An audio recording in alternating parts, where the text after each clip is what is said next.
सुनील जी, जो कल मेमोरेंडम इन्होंने दिया है एनसी वालों ने, उसमें एक और पॉइंट उन्होंने दिया है कि जो बाहर में जो प्रिजनर्स, जो बाहर की जेलों में जम्मू कश्मीर के प्रिजनर्स हैं, उनको वापस लानी ह्यूमन इशू है। यहाँ पे उनके घर वाले बहुत सफर करते हैं, वो जा नहीं पाते। अच्छी बात है समीर साहब, मुझे बहुत ही इंपॉर्टेंट प्रश्न पूछा आज आपने, और इस बात को बड़ी गंभीरता के साथ कहता हूं मैं। लाओ उन प्रिजनर्स को, लेकिन उनके बदले इनको अब्दुल्ला खानदान के शहजादे को और मुफ्ती खानदान की शहजादी को भेजो। इनकी वजह से वो जेल जाते हैं, क्योंकि अलगाववाद की बुनियाद जो है ये लोग डालते हैं। ये जो बातें करते हैं ना अलगाववाद के लिए, अभी जिस प्रकार की ये भाषण देते हैं, उससे आम गरीब को प्रवोक करते हैं, उनको सड़कों पे लाते हैं, उनसे पत्थर फेंकवाते हैं, उनको आतंकवाद में धकेलते हैं और फिर उन्हीं की लीडरी करते हैं। ठीक है ना, अगर आप में इतनी नैतिकता है, आप जाओ उनके बदले जेल, बहुत अच्छी बात है। जाओ उमर अब्दुल्ला साहब, आप जोधपुर के जेल में बाकियों को भेज दो, क्योंकि आपकी वजह से वो प्रवोक होके ये काम करते हैं। जाओ महबूबा मुफ्ती साहिबा बरेली की जेल में बैठो, आप 10 दिन बैठो ना। ये थोड़ी ढोंग करना होता है, नहीं, उनको छोड़ो, आप उनके बदले चले जाओ, क्योंकि आपकी वजह से वो जेलों में हैं। आपने उनको प्रवोक किया है, आपने उनको ऐसा बनाया है वहां पे। ये मैं गारंटी के साथ कहता हूं, सिर्फ और सिर्फ ये दो खानदान कश्मीर के नौजवानों को तबाह कर रहे हैं और इनकी वजह से ये जेलों में है। मैं, अगर इनके अंदर नैतिकता है, मॉरल हाई ग्राउंड से जाए उनके बदले ये जेल, 5 साल लगा के आइए जरा। कोई दोबारा पत्थर नहीं फेंकेगा, ये जेल में बैठेंगे। कोई यहां पे आतंकवाद के उस चंगुल में नहीं जाएगा, कोई अलगाववाद के चंगुल में नहीं जाएगा। इन खानदानों के ये दो लोग बैठे वॉलंटियरली जेल में, मैं बताता हूं कश्मीर में शांति आ जाएगी। ये तो अब ये बात हो गई कांग्रेस का एक रतले प्रोजेक्ट्स पे वो उन्होंने प्रेस कॉन्फ्रेंस भी की और तरह तरह के इल्जाम लगा रहे हैं। बीजेपी पर, आपके एक एमएलए पर इल्जाम लगा रहे हैं और उसमें वो कोट कर रहे हैं जो सीईओ उसके प्रोजेक्ट के। क्या कहेंगे? देखिए, कोई भी कंस्ट्रक्शन प्रोजेक्ट चल रहा है, एमएलए के पास जाते हैं लोग, उसमें किसी को कोई दो राय नहीं है। वहां पे कुछ लोगों को रिट्रेंच किया गया है, निकाल दिया गया है।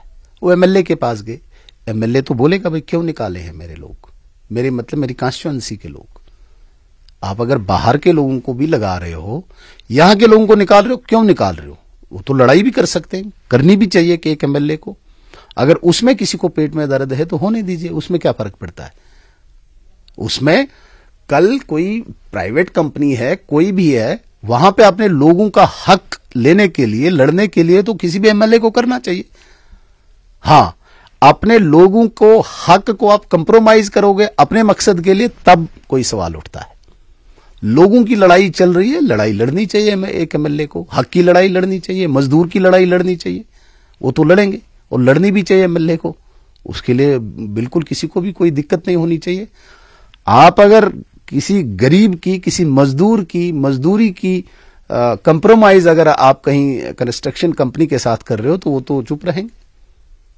सुनील जी, एमबीबीएस का जो इशू है, एमबीबीएस सीटों के जो माता वैष्णो देवी, आज भी संघर्ष समिति ने प्रोटेस्ट किया लगातार कई दिनों से, और आपने एश्योरेंस भी दी थी कि अभी तक कुछ हुआ नहीं उस पर। उम्मीद है होगा, उस पर समाधान निकालेगी, क्योंकि प्रशासन गंभीर है, यूनियन मिनिस्ट्री ऑफ हेल्थ भी गंभीर है। हम पूरी उम्मीद लगाए बैठे कि इसका समाधान निकल आएगा। किस तरह का समाधान? जो आपने पहले वो मुझसे डिस्कस नहीं करेंगे वो, बट समाधान कोई भी हो सकता है उसका। लास्ट में पूछना चाहूंगा कि जो कल भी डॉक्टर फारूक अब्दुल्ला कह रहे थे कि हमें ये कहा जाता है कि जम्मू के साथ हमने डिस्क्रिमिनेशन करते हैं या हम भेदभाव करते हैं। हमने दरबार मुंह यहाँ पे रेस्टोर करवाया था, हमने बहुत सारी, जब मेरे टेन्योर में हमने भी वहाँ उस टाइम भी इक्वली जम्मू को डेवलप किया था। ये जो आप पे एलिगेशन लग रही है कि आप एक तरह से डिवीजन क्रिएट करते हैं, ये मेरा लास्ट सवाल है कि डिवीजन क्रिएट करते हैं, जो बेसिक मुद्दे हैं अगर उनको उठाते, उनके पास बात करें, लेकिन आप हिंदू मुस्लिम या जम्मू। एक एग्जाम्पल कोट करके इस प्रकरण पर मैं रोशनी डालना चाहूंगा। यहाँ पे सतवारी में रोड वाइडनिंग होनी थी, वहां पे 8, 10, 15 दुकानदार उसकी जद में आ रहे हैं और उनको चंद्रभागा अपार्टमेंट एक बना है, रिप्लेसमेंट वहां पे दे रहे थे। ठीक है, हमारे 11 एमएलए, 10 एमएलए जम्मू के 3-4 बार सीएम साहब के पास चले गए, हमारे पार्टी के कार्यकर्ता गए, वो दुकानदार गए। चूंकि वो जम्मू के हैं इसलिए उनको वहां पे रिप्लेस नहीं करना है, दरबदर करना है। ये छोटी एग्जाम्पल दे रहा हूं मैं आपको, इससे बड़ी एग्जाम्पल हो नहीं सकती है। छोटा फ्रूट बेचने वाले के साथ आप डिस्क्रिमिनेशन कर रहे हो, क्यों? ऐसा क्या है? वो छोड़ने को तैयार हैं, लेकिन जानबूझ के उनको नहीं देना है, जबकि वो सारा प्रोसेस भी हो चुका है। अब सरकार आ चुकी है, सीएम साहब है, नहीं देना है, कोई गरज ही नहीं है मेरे इनके साथ इनकी। तो फिर फारूक अब्दुल्ला साहब क्या किया उन्होंने जम्मू के लिए? मैं ये नहीं कह रहा हूं कि जम्मू अलग और कश्मीर को अलग प्रिज्म से देखना चाहिए, लेकिन डिवीजन उन्होंने क्रिएट किया, उन्हीं की तो देन है ये सारी, ये जो डिवीजन आज तक यहां पे हुआ है। लास्ट में जो उसी के साथ जो पहले आप बात कर रहे थे उसी को मैं कोट करता हूं। सीएम साहब ने कुछ दिन पहले भी कहा कि जो गलतियां होती हैं वो एलजी प्रशासन की तरफ से होती है, लेकिन उसका ठेकरा जो है बीजेपी मेरे पे फोड़ती है। फॉर एग्जांपल बिलडोजर कहीं चलता है तो वो एलजी प्रशासन, क्योंकि ब्यूरोक्रेट्स को मैं न तो उन पर मेरा कंट्रोल है, जो ऑफिसर्स हैं, जो बड़े बड़े हेड्स हैं डिफरेंट डिपार्टमेंट्स के, वो एलजी को रिपोर्ट करते हैं, लेकिन उसका ठेकरा मुझे पड़ता है। देखिए, एलजी और उनके बीच में क्या लड़ाई है मुझे नहीं पता। एलजी उनका भी वैसा ही, मेरा भी वैसा ही, उनके ज्यादा नजदीक संबंध है। बाहर किस प्रकार से वो प्रकट करते हैं मुझे नहीं पता है। कौन सी उनकी आपस में सहमति से काम होता है, कौन सा असहमति से होता है, उसका मुझे नहीं पता।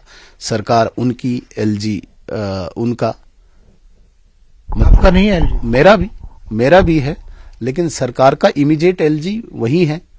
तो उनके बीच में क्या रहता है उस पर मैं कोई वजाहत नहीं करूंगा।